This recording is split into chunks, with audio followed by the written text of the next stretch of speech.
I remember when The Last of Us came out. A lot of people talking about it years ago, very popular. I never got into it. Apparently now there is a sequel that's coming out that Naughty Dog had some leaks. Someone leaked it. I don't know. You guys probably know more about the situation than I do. I haven't really kept up with it. If you don't know the situation either, though, that's kind of the gist of it. Sequel coming out. Someone leaked spoilers for the ending of it, and apparently Naughty Dog is going after people talking about it. One such person is our buddy Jeremy from Geeks and Gamers. Going on Twitter today, I saw this tweet from Jeremy. He says, I showed no images and gave no specific details about The Last of Us. What the F at Team YouTube?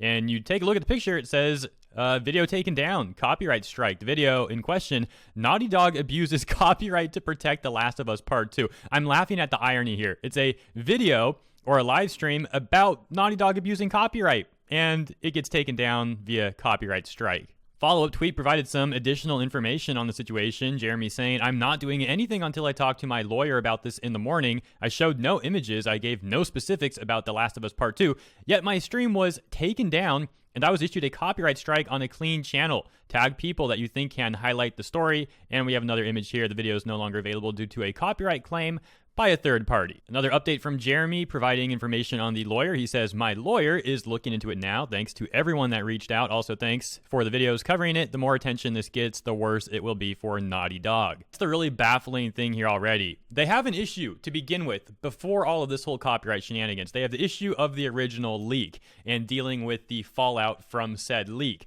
So what do? Apparently abuse copyright and try to silence everyone online. Now, there's a little thing, there's a little saying for that. Saying is the Streisand effect, because historically there have been times in the advent of the internet specifically, where people try to stifle the flow of information. That just makes people more curious. And by trying to stifle the flow, you just make more public demand, more interest, and now suddenly everyone's talking about it. On top of that being a thing, Jeremy has a take that I entirely agree with. I'll just let him speak his mind on this one. I have said many times, as a YouTuber and as fellow YouTubers, we have to stand up for each other. So, they have the problem with the original leaks and the Streisand effect as they try to silence the leaks and people covering it. And now they have this problem on top of it. This problem being the fact that they go after Geeks and Gamers, they go after Jeremy, and they're going to have to be going after a lot more than just him now, because we're not just going to let that happen. We're not going to just watch them abuse the DMCA. No,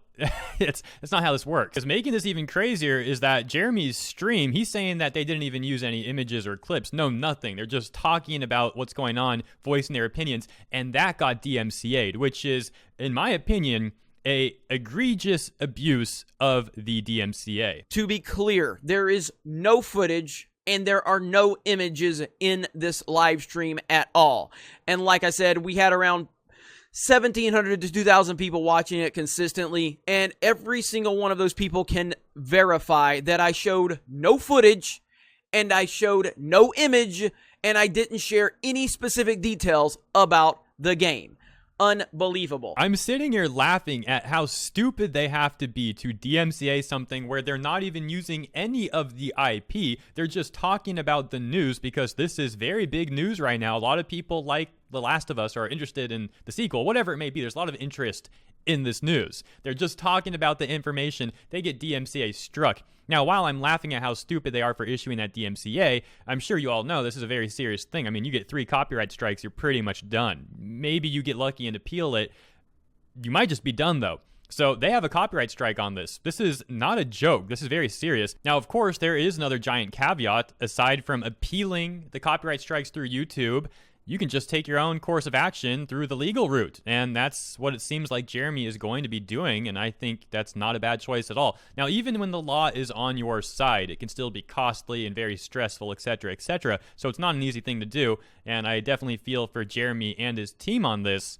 That said, I fully support them in their decision as well. I'm sure some of you, hopefully most of you, remember when I had my own little copyright issue with Anime News Network, my tweet reading when I ended up winning the dispute, Remember my strike by Anime News Network? Yeah, it's gone. We won the dispute. I want to give a huge thanks to Nick Ricada for all the help. Also, infinite thanks to the I Stand With Vic community. Thank you so much for the words of support and backings. And the second part of that tweet is giving a more personalized thanks to people who helped out. The reason I bring this up is because I want to emphasize how much of a mess this whole system is. Oftentimes, companies will abuse the DMCA because they're not expecting any actual recourse to happen. They just expect that the YouTuber, in this case we're talking about YouTube, so YouTuber in this context, will submit a counter notification that they are contesting the DMCA. The claimant will have about 3 weeks. Now, it's more or less 10 to 14 business days. That equates to about 3 weeks, though. And after those 3 weeks, they end up dropping the claim. Now, unfortunately, you have that strike for like 3 weeks. You're penalized for that amount of time, on top of the fact that, well, in this case, for me with ANN, these people were, these companies are so dumb. I can't believe this stuff. ANN was bragging on Twitter about copyright striking someone. So at that point, I could not only go after them for damages to my channel because I wasn't able to live stream, on top of other damages that might be there. It's also arguably reputational damages because they're implying that I don't follow the DMCA. I don't know, proper copyright laws and this sort of thing. These companies, man, they really don't seem to think things through. So in my case, we submitted the counter notification with great help from Nick Ricada. Again, thank you for that, Ricada. Much appreciated. We wait the timeout, and apparently the strike just gets dropped. Apparently, ANN didn't want to defend it in a court of law. So we may see a similar situation here. Maybe Jeremy and his team, they submit a counter notification. They wait for the response from the claimant to see that they are proceeding forward with litigation to protect their alleged copyright. In this case, it was a live stream that apparently had no IP in it at all, so I can't imagine that they would want to take this to court. So maybe after they get the notice of the counteraction, they just never respond and the strike gets lifted. Who knows, though? Again, as we've said, companies do very stupid things. Imagine if they actually do take this forward in a court of law. Who knows for sure, but we may get an update in a few weeks. As of making this video, it looks like the Quartering has covered this. Jeremy, of course, has covered it. Yellow Flash, Tug. I'll be uploading my videos soon. I think Memeology has also covered this, and I'm probably leaving some channels out. The fact is, this is getting a lot of attention now, and Naughty Dog seems to enjoy digging the hole further and further. I mean, we'll see. There's a chance they come after everyone talking about this with copyright strikes. I mean, you might see a video from me in a few days saying that I got a copyright strike just for making this video.